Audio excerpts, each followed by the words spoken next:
What's up, everybody? Khaled Iwamura here from insaga.com. I have the leader of the Ontario NDP party, Marit Stiles. How you doing? I'm doing great. Awesome. Cool. So the polls right now don't have you in the lead. What do you have to do the next week to change that so you become premier?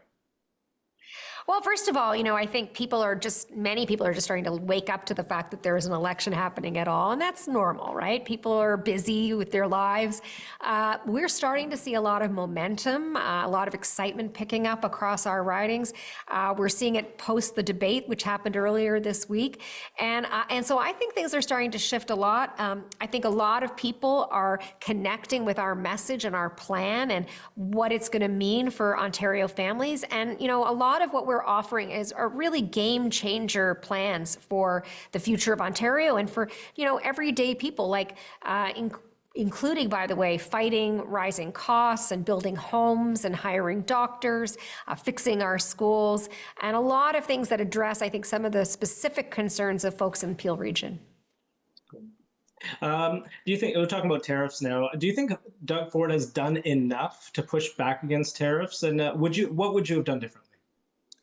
Well, look, I mean, Doug Ford in the middle, first of all, he called an election in the midst of one of the biggest threats we've seen to our country's sovereignty and also to, of course, our economy. So it was a bad decision, certainly, and I think it tells a lot to people out there about what his priorities are and the fact that he's trying to kind of pull one over on everyone and get through this election. But look, he went to Washington, and then the next day, basically, we got tariffs on steel and aluminum. So I don't think it's working very well. I think what's missing here is a united, strong, Canada First approach. We can't have premiers off freelancing. We need everybody united together with our federal government. And look, I also think that we are very vulnerable in Ontario, and that's happened under Doug Ford and the Conservatives, as well as under the previous Liberal government. People are already struggling, and we can't afford to be weak in the face of these threats. So let's talk transit. People are stuck in traffic all the time. What is the NDP's plans to get people moving in the GTA? Yeah, well, we definitely need to actually open some more transit lines. We need to invest in that. Doug Ford and the Conservatives have talked a lot about that over the last few years, but they seem to be unable to actually get anything opened. And that's a real problem because things have gotten worse. People are sitting in bumper-to-bumper traffic, unable to get home, and of course, the cost of everything is through the roof. So one of the major announcements we've made is that we are going to remove the tolls on the 407. We need to get more people onto the 407, off of the 401, relieve some of that congestion right away. Look, that highway was built by Ontarians through Ontario taxpayer dollars. It is our highway. The Conservatives back in the 90s, they sold it off, they privatized it.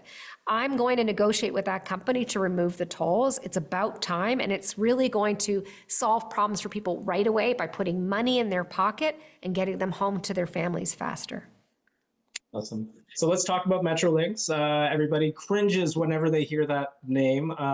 Eglinton Crosstown, and right here in Mississauga, there's the Hazel McCallion line. That is delayed. What are you going to do about Metrolinx? Well, first of all, this is the story of Doug Ford and the Conservatives, right? I mean, they announce a lot of things and then they never manage to open them. And I think it's been 13 years now with the Eglinton LRT. So I've said to Ontarians already, one of the first things I'm going to do when I'm elected is get an opening date for the Eglinton LRT. But we got to get these plans moving forward. It's been too long. This is the third election this government has made these promises. We've waited too long for it. I think Metrolinx needs a complete rethink. And look at the CEO. I mean, we've got to stop rewarding Metrolinx and their CEOs when they fail to open things and move projects forward. There's 86 vice presidents at Metrolinx right now. This is a very top-heavy organization, and it's not building the transit we need. So we need a real rethink there. I'm going to be very committed to not just announcing transit lines, but actually getting them open in a timely way and on budget. Awesome. Let's talk about healthcare, and let's talk a little bit about Brampton. Okay, so Sure. Yeah. Brampton has been yearning for a second hospital for a long time. Will you get that open? Yes, yes. I mean, honestly, it's so frustrating, I know, for so many people in Brampton because you've got right now you've got all PC MPPs, conservative MPPs. Some of them are ministers, and yet they're still not able to ensure that we get a new hospital in Brampton, a second hospital. People in Brampton have been waiting for this and demanding it for years. I think it's become something. It's almost like become a joke for people, but it's serious. You know, people in Brampton deserve healthcare when and where they need it. And not only is the NDP committed to that, but we are also committed to ensuring that there is cancer care in that new hospital. Let's talk about homelessness and encampments. Unfortunately, Brampton, Hamilton, there's encampments all over the place. That's right. What will the NDP do about it? That is the legacy of Doug Ford, right, and the Conservatives, is encampments in just about every community of every size, all across Ontario. The solution to homelessness is housing.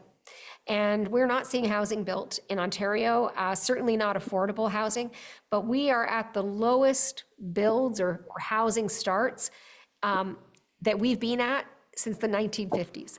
In BC, under the NDP government there, we are building 4 times as many homes. And so we've really got to kick things into action here. And the NDP, we've proposed an agency called Homes Ontario. Every other province has something like this except Ontario.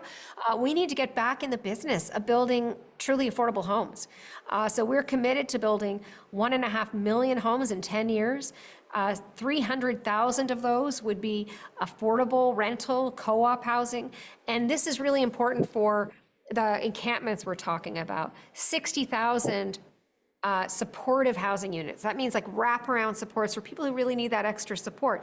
But you know, the other solution to homelessness is we have to prevent it in the first place. And rent right now is through the roof. So people who work full time cannot afford rent in communities, not just big cities, but in small towns. Rent has gone up 38% under Doug Ford and the Conservatives. So we're going to bring back rent control so that people can continue to hold on to their homes, they don't lose their homes, and we can, I think, address some of the homelessness issues that way, but without question. I mean, this is the terrible legacy of Doug Ford and the Conservatives.